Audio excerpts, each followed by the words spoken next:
सोया finally हमें Daniel की मुंह दिखाई नसीब हुई 2 चैप्टर्स के बाद। और क्या कमबैक किया है लोंडे ने। पता चल रहा था कि लाइट का लीडर है मैदान में। और डिटेल से बात करेंगे इस पर, बट पहले चैप्टर की स्टार्टिंग पर डिस्कशन करते हैं। बिकॉज शुरुआत में हमें जगयुन देखने को मिलता है, जो जिनरिंग की गैंग के फाइटर को पहलने के बाद किंग ऑफ इंजॉन थोड़ा सैड लग रहा था। और जैसा कि मैंने अपनी लास्ट वीडियो में बताया था कि ये यही सोच रहा होगा कि जेम्स ली ने इसे मना किया था फाइट करने से, बट फिर भी इसने पहल दिया और अब इसके अंजाम को लेकर उसे रेडी रहना होगा। एंड देन हमें एली जिंग देखने को मिलता है, जो स्क्रू हेड को लेकर उन कंटेनर्स की ओर जाता है, जहां बॉक्सेस में एली जिंग को ऐसा लग रहा था कि लड़कियां होंगी या फिर बच्चे भी हो सकते हैं जिनका ये लसन लोग बिजनेस करते होंगे। बट गेस व्हाट, वही हुआ जिसका हम सबको डर था, क्योंकि बॉक्स से तो सिर्फ पिक्चर्स ही निकली मॉडल की। और यहाँ एली जिंग को समझ आया कि उन्हें रॉन्ग इन्फॉर्मेशन मिली थी, एंड इसीलिए वो बोलता है कि उसे डेनियल को ये पिक्चर्स दिखानी होगी, जिसका मतलब ये बुसान के लोग इतने बुरे नहीं है जितना हमें दिखाया जा रहा था। और अगर यकीन नहीं आता तो जाकर देख लो मेरे चैनल पर, जहाँ ऑलरेडी मैंने प्रेडिक्शन कर दी थी कि जिनरिंग इज अ गुड गाय। और ये वीडियो मैंने आज से 1 महीना पहले अपलोड की थी, तो देख रहे हो कि तुम्हारे भाई की प्रेडिक्शन स्लोली सही होती जा रही है। एंड अब बात करते हैं डेनियल की फाइट पर, जहाँ पीटीजे को ये बात समझ आ गई थी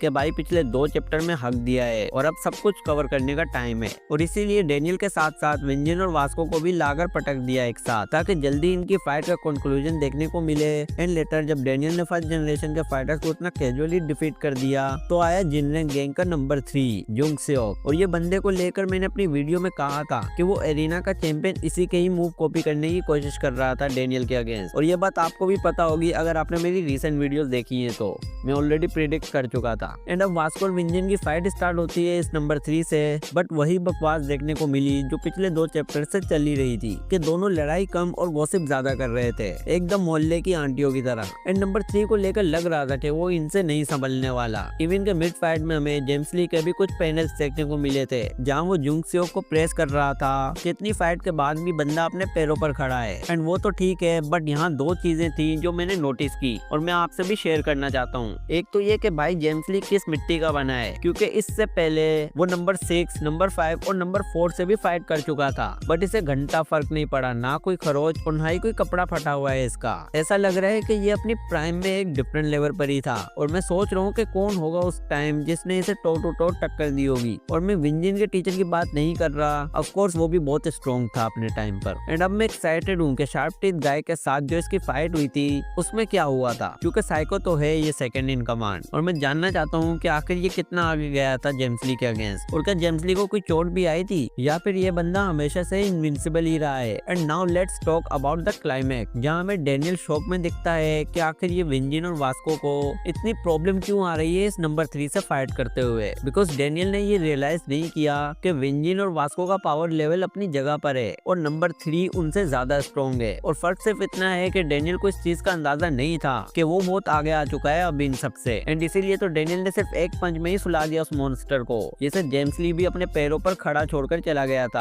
और इस चीज से मुझे ये अंदाजा हो गया कि डेनियल की स्ट्रेंथ तो जेम्स ली से बहुत ज्यादा है। मतलब जुंग सेओक वो बंदा है जिसकी तारीफ करते नहीं थक रहा था ये शार्प टीथ गाय, कि नंबर 3 तो कभी नहीं गिरा फाइट में और कोई इतना स्ट्रॉन्ग नहीं है कि उसे टेक डाउन कर सके। एंड उसी बंदे को डेनियल ने सिर्फ एक पंच में ही सुला दिया और ये स्टेटमेंट दी कि बेटा बच्चा बोल सकते हो तुम, पर बच्चा समझना नहीं। एंड ऑल्सो जेम्स ली का ये स्टेटमेंट भी एकदम वैलिड था कि डेनियल ही वो फाइटर है जो इस टाइम गन की जगह फिल कर सकता है। और ये कहना उसका गलत भी नहीं है, बिकॉज अपनी सेकंड बॉडी में उसने गन से ट्रेनिंग ली थी और अपनी बिग बॉडी में वो उसको अच्छी तरह से यूटिलाइज कर रहा है। और इससे तो वो कभी भी नहीं हारने वाला जब तक कि उसके सामने कोई किंग या फिर एलीट फाइटर्स ना आ जाएं। एंड पर्सनली मैं सांग बैक का रिएक्शन देखना चाहता हूँ कि उसको कैसा फील हुआ डेनियल का एक पंच देखकर। और जाते जाते अब मैं ये चीज क्लियर कर देता हूँ कि भाई बिलीव मी और नॉट, बट जो हंट फॉर गन पार्क का एरा था वो अब वापस आने वाला है। एंड लुकिज्म फिर से अपनी हाइप पकड़ेगा और पीक पर भी जाएगा इन आने वाले चैप्टर्स में। क्योंकि जरा सोचो कि कितने लेजेंडरी फाइटर्स हमें एक्शन में देखने को मिलने वाले हैं। बिकॉज एक तरफ गीते वर्सेस जिनरिंग का बैटल होने वाला है जिसका हम फैंस डेस्परेटली वेट कर रहे हैं, और दूसरी तरफ जेम्स ली भी आ रहा है एंड डेनियल वर्सेस जेम्स ली भी देखने को मिल सकता है। और ये मेरी प्रेडिक्शन भी समझ सकते हो आप कि इस आर्क में पीटीजे ने फोरशेडिंग की है इस बात की कि जब जेम्स ली डेनियल को बता रहा होता है बुसान के बारे में, तब डेनियल ने ये बात बोली थी कि वो जरूरत पड़ने पर जेम्स ली से भी फाइट करेगा अगर बात अच्छी या बुरे की होगी तो। एंड हाँ, एग्जैक्ट वर्ड्स नहीं थे ये, बट वो स्टेटमेंट इससे काफी रिसेंबल करता था। एंड जब हमें ये पता चल गया कि बुसान के लोग इतने बुरे नहीं हैं, तो शायद जिनरिंग के बैटल में इस चीज से पर्दा उठ जाए कि एक्चुअल में ये जेम्स ली और गीता की एक चाल थी किंग ऑफ बुसान को फंसाने की,